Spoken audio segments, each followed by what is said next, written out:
So I was very much in the corporate world. I was Director of Education at Oracle for years, travelling around all the world.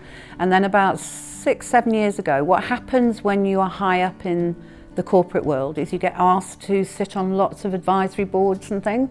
And I'm not a talker, I'm a doer. So I don't, get really bored when I keep going to the same meetings and we keep talking.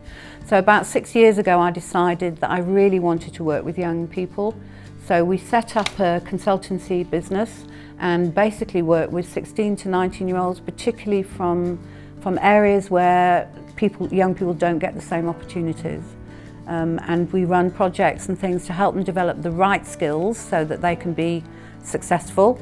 One of the reasons I love WISE is because one of my passions is how do we get more girls into the industry. So personality types was quite interesting because I did this probably 6 years ago, I guess, and came out very specifically with 3.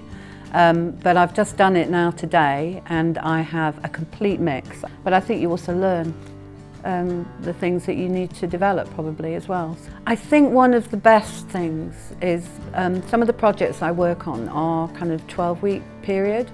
And so I see young people at the beginning of starting to work with them and then I see them at the end.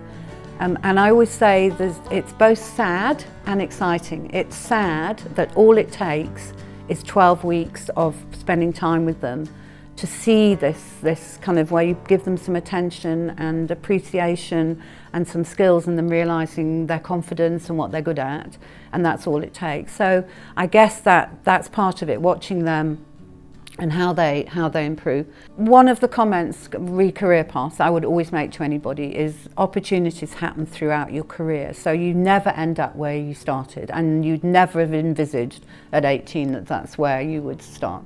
One piece of advice. So I think the most important thing is take every opportunity that comes up because, which is a similar bit around no decision is a decision. So if you decide or you're thinking about not doing something, you're basically deciding, making a decision. But taking opportunities because you just don't know where they'll lead, and that's what's made my life successful. And the learning comes from that because it's there. So even if you think you don't want to do it, just take it and see where it goes, and it leads to success. I can guarantee it. And learning about yourself. What's that phrase about failure? You learn from failures, actually, not from success. So just take every opportunity.